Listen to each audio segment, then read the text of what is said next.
Doctor اسرار صاحب، مودودی صاحب یا ایون مولانا اسحاق صاحب بھی وہ سمجھتے رہے کامن ٹرم یہ ہے کہ ہم کہیں تمہارے بزرگ بھی رحمۃ اللہ علیہ، ہمارے بزرگ بھی رحمۃ اللہ علیہ. نہیں، کامن ٹرم اس کے الٹ ہے، تمہارے بزرگوں نے بھی کم پایا، ساڈے نے بھی پایا. ہاں، جب تک قریش مکہ نے اسلام قبول نہیں کیا، اسلام مکہ مدینے کی باؤنڈری سے باہر نہیں کیا. جب تک سب کانٹیننٹ میں بریلویوں کو آپ ایڈریس نہیں کریں گے. اس حوالے سے یہ دیوانے کا خواب ہے کہ آپ کوئی انقلاب لا سکتے. طالبان کو وہاں پہ حکومت مل گئی. ہمارے پرائم منسٹر صاحب بھی کہہ رہے ہیں کہ جی غلامی کی زنجیریں انہوں نے توڑ کے پھینک دی ہیں. تو سر جان کی مان پائیں تو عرض کریں کہ یہ غلامی کی زنجیریں کس نے ساتھ ہو کے پنائی تھی ان کو بھی بتائیں نا. وہ تو کہہ رہے ہیں ہمارے ساتھ اللہ کی مدد ہے، یہاں پہ بھی لوگ کہہ رہے ہیں اللہ کی مدد ہے. ہم ماننے کے لیے تیار ہیں جی اللہ کی مدد ہے، بالکل اللہ کی مدد ہے. لیکن سر یہ 2021 میں جو اللہ کی مدد آپ کے ساتھ آئی ہے نا، تو 1979 میں جب امام خمینی نے اتنا بڑا انقلاب برپا کیا تھا تو وہ بھی اللہ کی مدد سے تھا. نال ہی کہیں گے ہیں جی. اور 1979 سے بھی پہلے 1925 میں جو سعودی حکومت قائم ہوئی تھی اور صدیوں کے مزارات جو بدعت پہ مبنی ٹوٹے تھے اور شرکی ایکٹیویٹیز کا خاتمہ ہوا تھا، وہ بھی اللہ کی مدد سے ہوا تھا.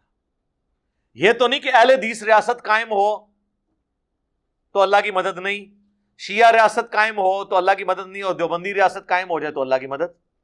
چند دن پہلے مولانا طارق جمیل صاحب کا مجھے فون آیا تو مجھے کہنے لگے یار میں موٹر وے سے اترا تو میرا بڑا دل دکھا کہ یار یہ اب یکم محرم کے اوپر حضرت عمر کا جلوس نکال رہے ہیں، حالانکہ ان کو بھی پتا ہے کہ یکم محرم یوم شہادت نہیں ہے حضرت عمر کا، 26 ذوالحجہ ہے. تو میں نے پھر تاج جمیل صاحب سے عرض کی کہ میرے لیے تو اس سے زیادہ تکلیف دہ امر ہے کہ یکم محرم کو جو دیوبندی جلوس نکال رہے ہیں حضرت عمر کا، اب 12 ربیع الاول پہ اگر رسول اللہ کا جلوس نہ نکالیں، یہ پیدائش کا، پیدائش والا تو بدرجہ اولا نکلنا چاہیے کیونکہ وہ تو خوشی کا موقع ہے. جب ہم یہ بات کرتے تھے تو ان کو ہضم نہیں ہوتی تھی، تو اب طالبان نے تو باقاعدہ شیعہ کے جلوسوں کو سیکورٹی دی ہے وہاں پہ.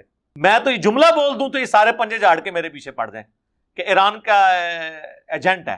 تو طالبان پھر ایران کے ایجنٹ ہے نا، وہ تو مجلس میں اسٹیج پہ جا کے بیٹھے ہیں. تو اب میں اگر ان کو چھیڑوں تو مجھے کہنا نہیں چاہیے طالبان شیعہ بھائی بھائی، دیوبندی قوم کہاں سے آئی. ہاں ہاں جی جی.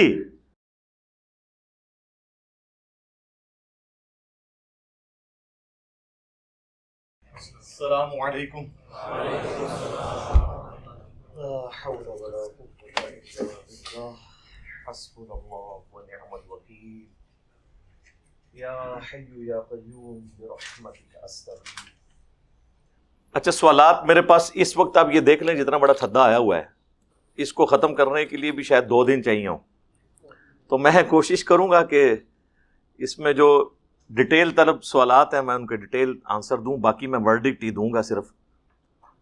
باقی آپ لوگوں میں سے اکثریت کو پتہ ہے جو لوگ ریگولرلی 8-10 سال سے دیکھ رہے ہیں کہ کوئی ٹاپک ایسا نہیں بچا جس پہ میں نے تفصیلی گفتگو نہ کی ہو، الحمدللہ.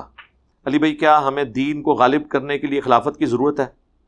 خلافت کی ضرورت اس وقت ہے میرے بھائی جب آپ لوگوں کو مسلمان کر لیں. جس ملک کی اکثریت نماز ہی نہ پڑھتی ہو اس کے اوپر خلافت کا نظام آپ کیوں قائم کریں گے؟ نبی علیہ السلام نے مکے میں خلافت کیوں نہیں قائم کی؟ کیونکہ 125 بندے مسلمان تھے. آپ تو کہیں گے جی پاکستان کے شناختی کارڈ میں تو 22 کروڑ میں سے 20 کروڑ مسلمان ہیں، تو پاکستان کے شناختی کارڈ میں ہے. قرآن میں تو اللہ نے فرمایا وَأَقِيمُوا الصَّلَاةَ وَلَا تَكُونُوا مِنَ الْمُشْرِكِينَ، اور نماز کو قائم کرنا اور دیکھنا مشرکین میں سے نہ ہو جانا. اور صحیح مسلم میں 246 نمبر حدیث، بندے کے کفر اور ایمان، شرک اور اسلام کے درمیان فرق نماز ہے. اور جامع ترمذی میں حدیث جس نے جان بوجھ کر نماز چھوڑی اس نے کفر کیا. اور جامع ترمذی میں ہی عبداللہ بن شقیق تابعی کہتے ہیں کہ صحابہ کرام تارک الصلاح کے علاوہ کسی کی تکفیر نہیں کرتے تھے، یعنی وہ بے نمازی کو کافر سمجھتے تھے صحابہ کرام. تو صحابہ کرام کی ڈاکٹرن میں، قرآن و سنت کی ڈاکٹرن میں جو بندہ نماز نہیں پڑھتا وہ مسلمان نہیں ہے. ہاں ہم اس کے کلمے کا احترام کر کے اسے کافر نہیں کہتے ہیں، البتہ مسلمانوں والی بات کوئی نہیں ہے.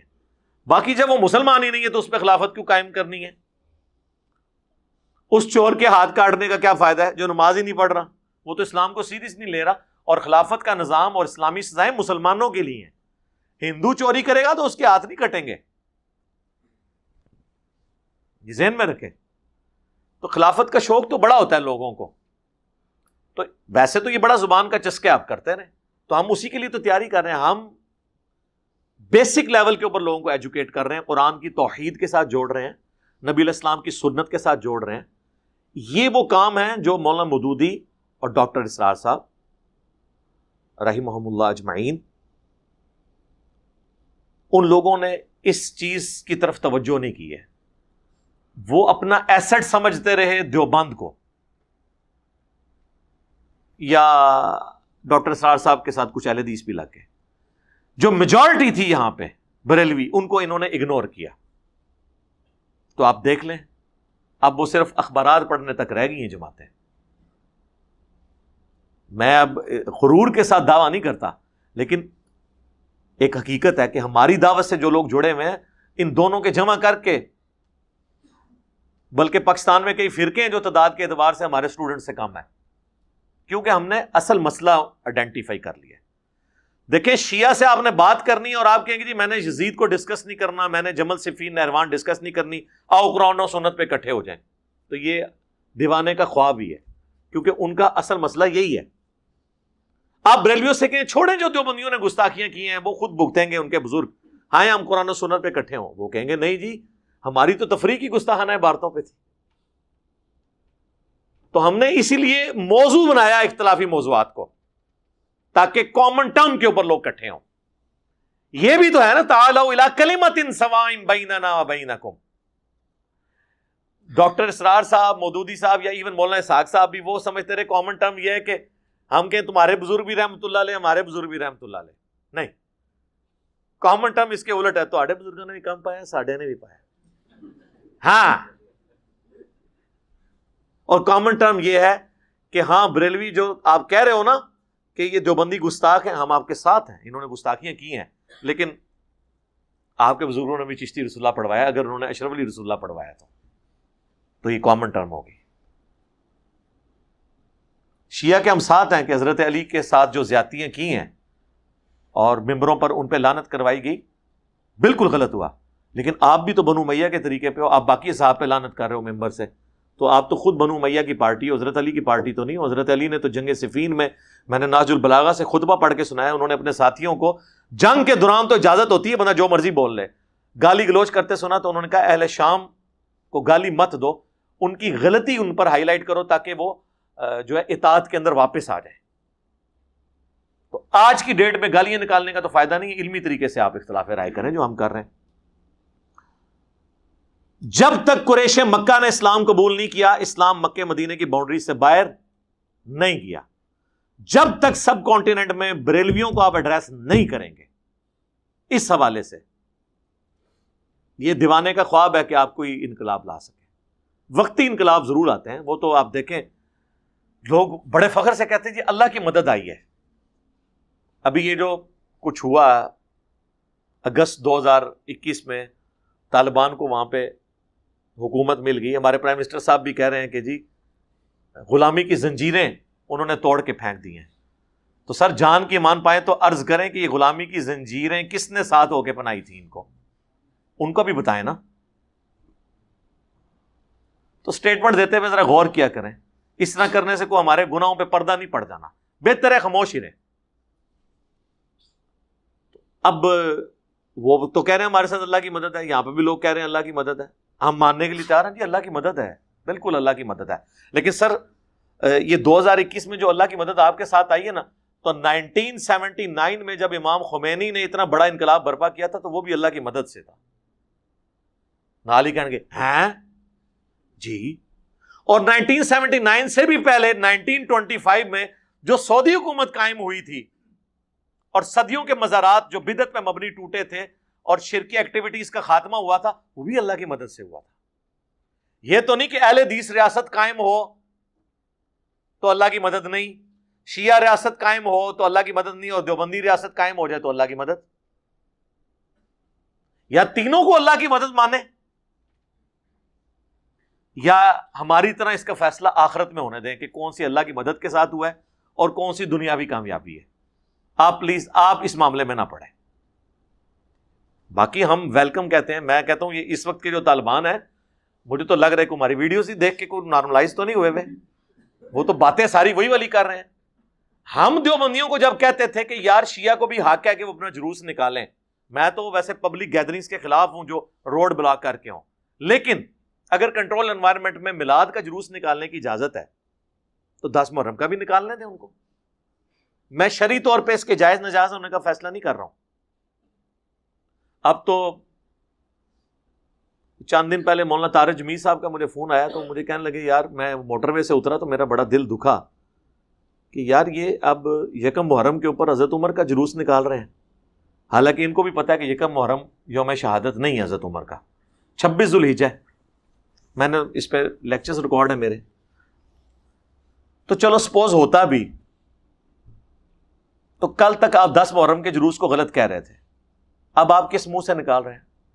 تو میں نے پھر تاج میر صاحب سے عرض کی کہ میرے لیے تو اس سے زیادہ تکلیف دہ امر ہے کہ یکم محرم کو جو دیوبندی جلوس نکال رہے ہیں حضرت عمر کا، اب 12 ربیع الاول پہ اگر رسول اللہ کا جلوس نہ نکالیں، یہ پیدائش کا،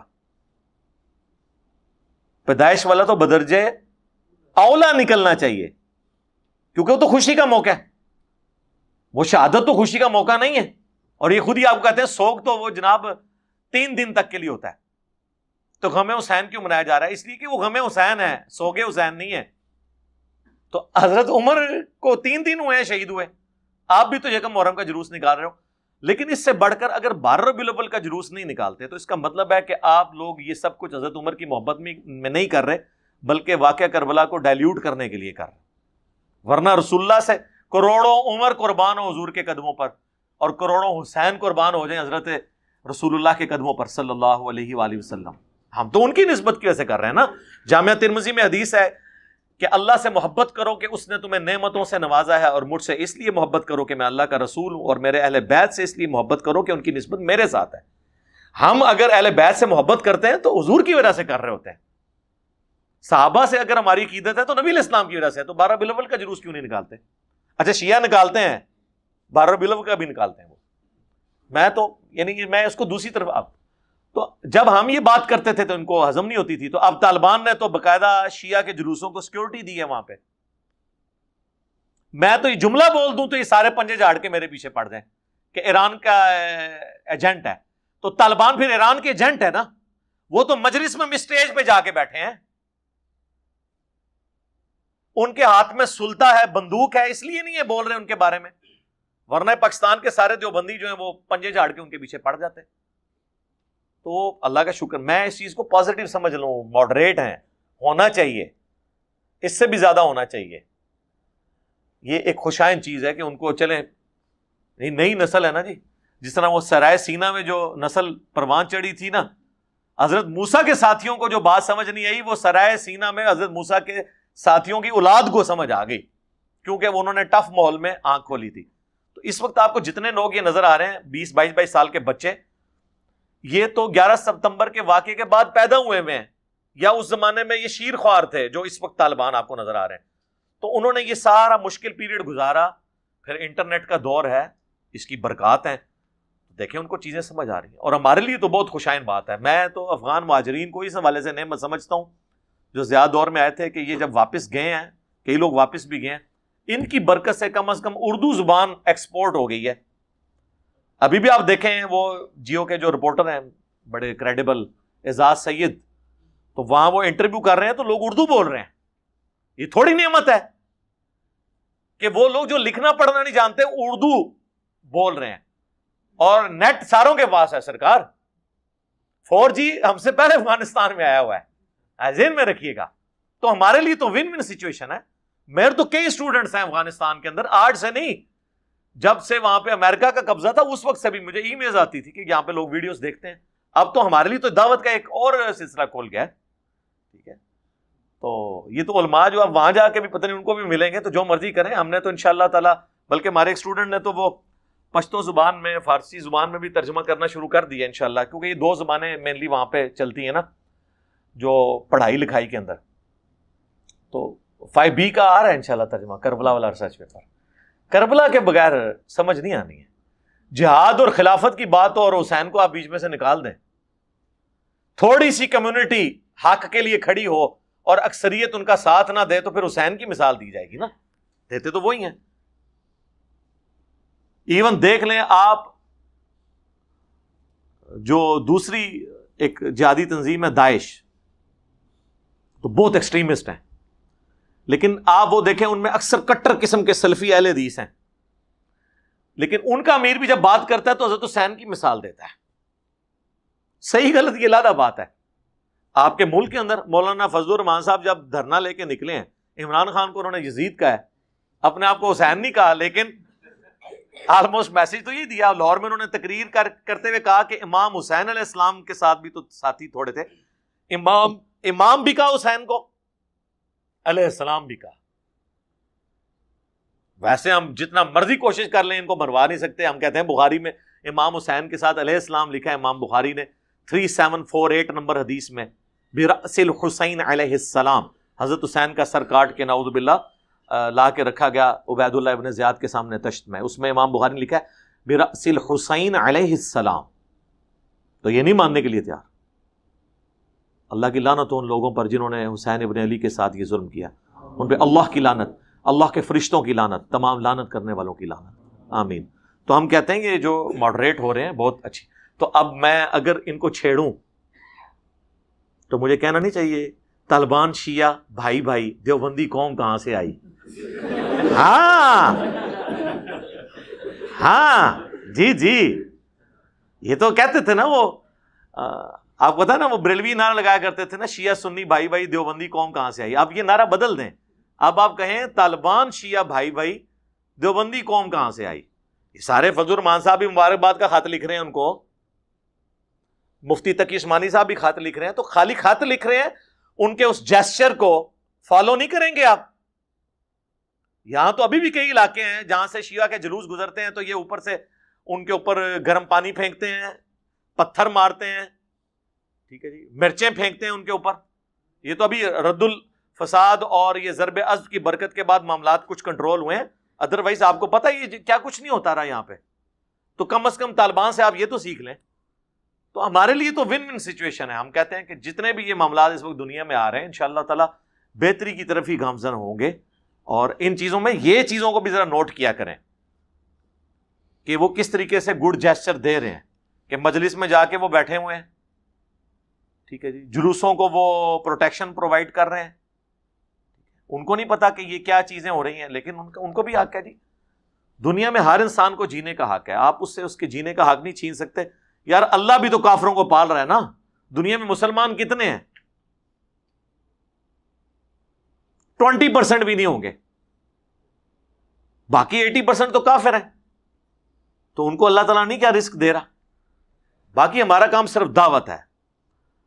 تو اس میں جو لکھا ہے امام مہدی کی تیاریاں، امام مہدی تو کبھی سے، امام مہدی کے اوپر ہی تو پوری امت سوئی ہوئی ہے اتنے عرصے سے. تو کہہ رہے ہیں مہدی آئے گا وہ کام کرے گا، اسی فی الحال اپنی دنیا داری کر لئیے. مہدی جب آئیں گے تو دیکھی جائے گی.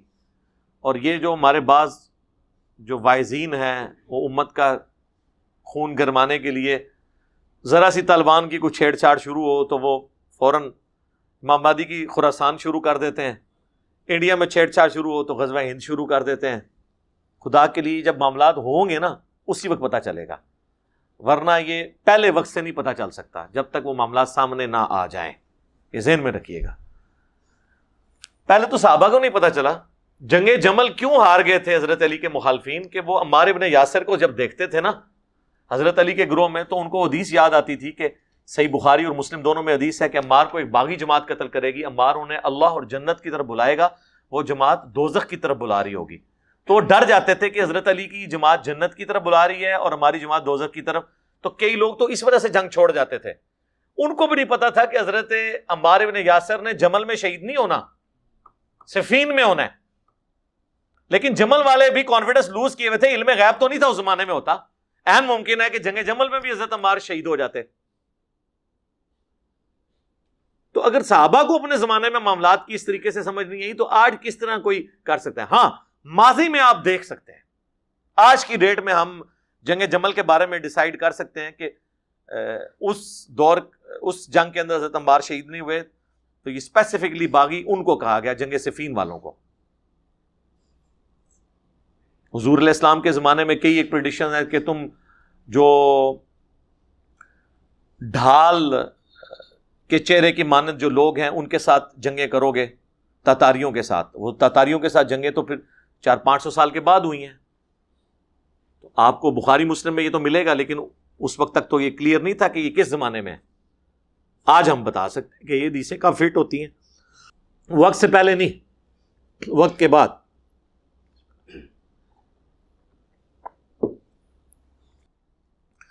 اللہم انی اسألک بأنک انت اللہ لا الہ الا انت الاحد الصمد الذی لم یلد ولم یولد ولم یکن له کفوا احد وإلہکم الہ واحد لا الہ الا هو الرحمن الرحیم الف لام میم اللہ لا الہ الا هو الحی القیوم اللہم صلی علی محمد وعلی آل محمد اللہم ربنا آتنا فی الدنیا حسنہ وفی الآخرۃ حسنۃ وقینا عذاب النار اللہم احسن عاقبتنا فی الامور کلہا واجرنا من خزی الدنیا وعذاب الآخرہ ربنا آتنا من لدنک رحمہ وَهَيِّئْ لَنَا مِنْ أَمْرِنَا رَشَدًا. اے اللہ ہماری، ہمارے ماں باپ کی، ہمارے بیوی بچوں کی، پوری امت کی تمام دینی، دنیاوی، جسمانی، روحانی، ظاہری، باطنی پریشانیاں، تکلیف، مصیبتیں، دکھ، درد، بیماریاں، دشواریاں دور فرما. اے اللہ ہماری، ہمارے ماں باپ کی، ہمارے بیوی بچوں کی اور پوری امت کی تمام پریشانیوں کو اے اللہ دور فرما کے آخرت میں ان کے عوض اجر عظیم عطا فرما، صبر اور استقامت نصیب فرما. اے اللہ ہمارے ملک پاکستان کی خیر فرما، اندرونی اور بیرونی خطرات سے محفوظ فرما، پورے عالم اسلام کی خیر فرما. اے اللہ پاکستان، افغانستان، عراق، چائنا، فلسطین، شام، جہاں کہیں بھی مسلمان تکلیف میں، اللہ ان کی تکلیف کو دور فرما. حاضرین کے دلوں میں جو جو نیک اور جائز دعائیں ہیں اپنی بارگاہ میں قبول و منظور فرما. جتنے لوگ بھی اس دعوت سے جڑے ہوئے ہیں اللہ ویڈیوز دیکھیں گے، اللہ تمام کے دلوں میں جو جو نیک اور جائز دعائیں ہیں اپنی بارگاہ میں قبول و منظور فرما. اے اللہ جن جن بھلائیوں کا سوال تیرے محبوب صلی اللہ علیہ وآلہ وسلم نے تجھ سے کیا، ہمارے حق میں، ہمارے ماں باپ کے حق میں، ہمارے بیوی بچوں کے حق میں، پوری امت کے حق میں قبول و منظور فرما. اور جن جن چیزوں کے شر سے تیرے محبوب علیہ السلام نے تیری پناہ طلب کی، ہمیں، ہمارے ماں باپ کو، ہمارے بیوی بچوں کو، پوری امت کو ان چیزوں کے شر سے اپنی پناہ عطا فرما. اے اللہ حاضرین کے دلوں میں جو جو نیک اور جائز دعائیں ہیں قبول فرما. حاضرین کے گھر والوں میں جو کوئی بیمار ہیں انہیں شفا عطا فرما. حاضرین کے اے اللہ جو چھوٹے بڑے رشتہ دار فوت ہو چکے، جتنے بھی مسلمان آج تک فوت ہوئے، اے اللہ ان کی مغفرت فرما. اللہم اغفر لحینا ومیتنا وشاہدنا وغائبنا وصغیرنا وکبیرنا وذکرنا وانثانا.